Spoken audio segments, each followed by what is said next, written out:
Okay, what's up everybody? Welcome back to the channel. I'm Mike Sasser, boudoir photographer in Los Angeles, California. And I think it's time you and I had a talk.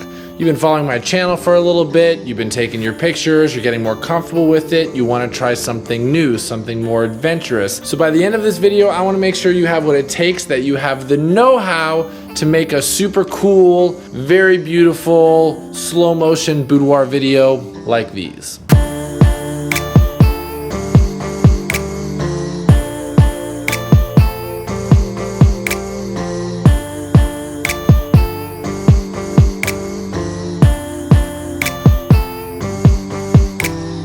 Now, I want you to be honest. Does video sound scary to you?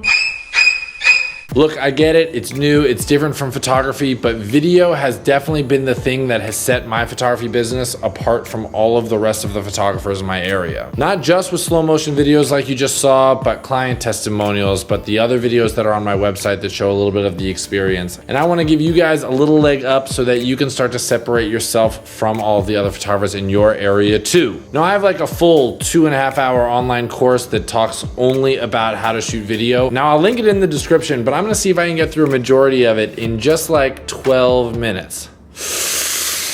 Let's go. All right, let's do a quick lesson on settings. Switch your camera into video mode. You got this part, guys. I know you do. Photography settings and video settings are more alike than you would think, especially for exposure. There's only one rule that we really have to abide by, and that is that the shutter speed is at least twice the number of our frame rate. What does that mean? So this video right now, I'm shooting 24 frames a second or 24p, which means that my shutter speed is 1/50th of a second.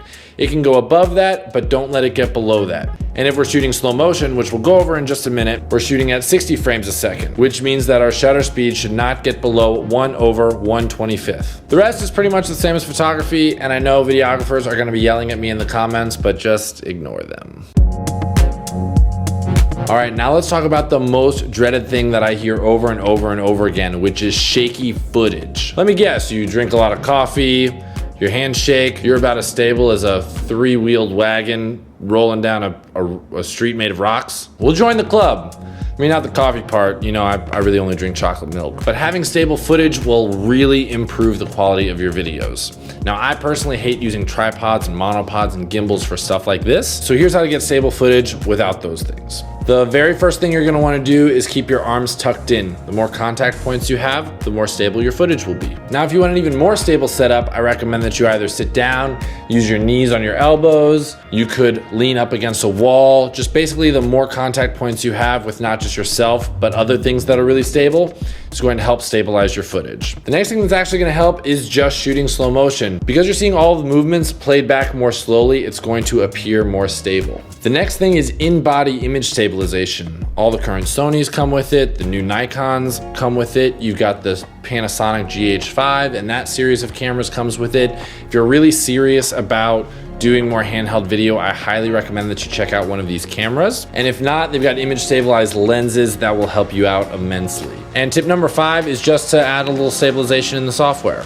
With Final Cut, it's a button. With Premiere, you've got warp stabilizer. DaVinci's got, you know, whatever it is they have. Most software has image stabilization built in. So we've got keep your arms tucked, brace yourself against something, use slow motion, get an image stabilized camera or sensor or lens, and use software stabilization. And those 5 things should really, really help you get much, much smoother and stable footage. All right, now let's talk slow motion, which is pretty much the basis for all of my boudoir videos. There's a right way and a wrong way to do slow motion. When I was a kid, I used to film snowboarding with my friends and have them film me. Now, the cameras back then didn't really have the ability to shoot these high frame rates, like 60 frames a second. So if you wanted it to be in slow motion, it would look like this.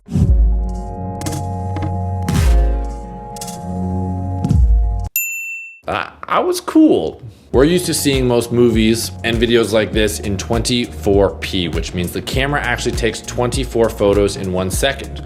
And then the computer plays back that video at 24 frames in 1 second. So everything looks really natural, everything looks really normal. The recording speed is the same as the playback speed. That also means that if you want to slow that video down to 50%, that 1 second is going to have to take place over 2 seconds. So it's going to have to duplicate each frame and play them twice, resulting in that choppy, old-timey kids snowboarding kind of look. Now, most cameras now can shoot in 60p, which means 60 frames in 1 second. Now, most of the time, the camera will play back 60 pictures in 1 second, so it doesn't actually look that much different than something that was shot regularly in 24 frames. The big difference is when we want to slow it down. When you stretch it out, let's do a little math here. 24 divided by 60 equals 0.4, which means that we're gonna slow our clip down to 40%. Now in this side-by-side, you can see that when you play them back at normal speed, there's really no difference. But when we slow it down, you can see that the video that was shot in 60p is much smoother. Okay, so all of that was basically just to say, shoot in 60p and then slow your camera down in your software to 40%. Moving right along, always be moving. Now, Wes Anderson has made his career on stable shots, on tripods, shooting in one direction. But for boudoir videos, I really recommend that you always have the camera moving in some way. That could be leaning forward and leaning back a little bit. I often say it's like rocking a baby, just rock your baby back and forth. But here's an example of 2 video clips that are basically the same, except one's moving and one isn't. All right, this next one is one that photographers really have a hard time with, and it is the 3-second rule. I just made up that name. You can't shoot 10 almost identical images and sell all of them to the client, just like you can't shoot 10 seconds of footage that basically all looks the same and put those in a video. So I keep this 3-second rule, which is basically don't shoot the same shot for more than 3 seconds at a time. In your hand, shoot 1, 2, 3. Change something. Scoot back, scoot forward, get taller. Change lenses, ask them to do something different. Whatever it is, don't shoot it for more than 3 seconds. All right, guys, so now you've gotten rid of your shaky camera and you've got beautiful movement in your videos and you've got amazing slow motion and your clips are short and now you're ready to put it all together. Nothing is worse than having a bad song in your video.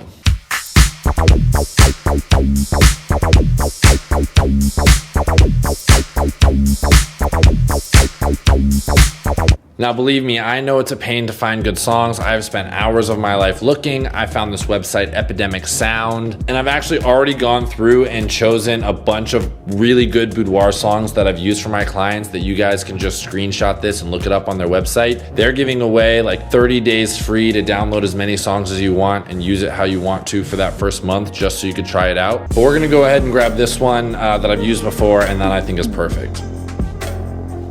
All right, final step, editing. Now, we're gonna be using Final Cut, but you could use literally any piece of software for this. They're pretty much all the same. This isn't going to be a how-to on how to use Final Cut or your editing software, because there are literally thousands of videos like that on the internet. What we are going to be talking about is the principles of a good boudoir video. So the very first thing that we're gonna do is just grab a couple of clips that we like and toss them into the timeline. I told her to flip her hair. So you can make a selection from your gallery. I usually do it by tapping the I key for in point and O key for out point, and then you can just drag and drop. All you're trying to do here is go through and find really good clips, the sections within your clips that you shot that are really good. You can also just tap E and it will add that clip to the end of your storyline, and that's how you'll keep building your timeline. Here's a great shot of her sliding her hand up her leg. We've got another good shot of her rolling over. And then to finish, I had her walk away, kind of more out of focus, a little artistic shot, silhouette, and I really love what we got. Next what we're gonna do is we're gonna drop our song in here. Just drag and drop right underneath. So there's a lot of depth when it comes to editing. You can get real crazy, you can do effects, you can do little mini storylines, you can do all kinds of things. But the main thing that I want you guys to take away from this is cutting to these little spikes. Watch. So within this track, there are these little spikes, and these are going to be typically either kick drum hits or snare hits, and that's when we want to change our clips. It's going to add even more impact when we do. So let's take a listen.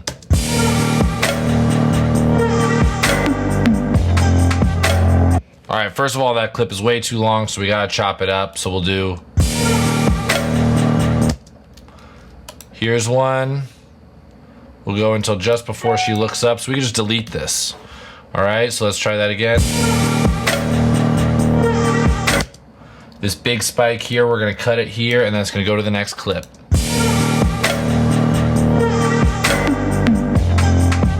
It's a little shaky at the beginning, so let's just get rid of this section here.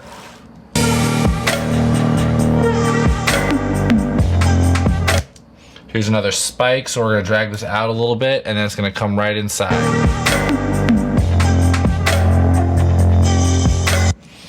So that's pretty much it. So you've got cutting to the spikes. You don't want your shaky footage in there, so take those sections out. You want to keep your clips short like we talked about, so we're gonna keep them at about 3 seconds. And I'm just gonna do that for the next couple of clips. So let's play that again. So here's another one. I'm gonna use B for the blade tool and cut. And we'll go forward a little bit to right before she peeks up. That looks good. I'm gonna cut out the middle part of this sandwich.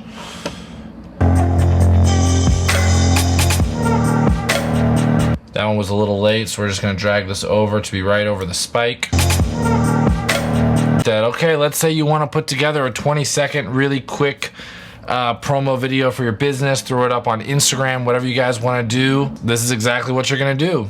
Oh my goodness, that was so much information, but we got through it together. We did it, you guys. I can't believe it, but we're here for each other, and it's what I love to see. Now you know how to shoot slow motion, keep your camera stable, put motion in your clips. You've got shorter clips, you know how to edit it, you know how to choose your good song, and I'm so excited for you to get out and try some, make some mistakes, see what happens. Now I've just released a brand new newsletter that has exclusive tips. These are tips that I'm not even putting up on YouTube. We're gonna be going over how I dodge and burn my photos. We're gonna be going over how I make clients feel comfortable. We're gonna be going over some of my favorite couch poses, how to tell your clients that you don't like particular outfits that they brought. I mean, we're covering a ton of stuff, and they're short tips, but they're exclusive to this newsletter. So if you guys wanna get in on that and enjoy this fully edited boudoir video from Bali.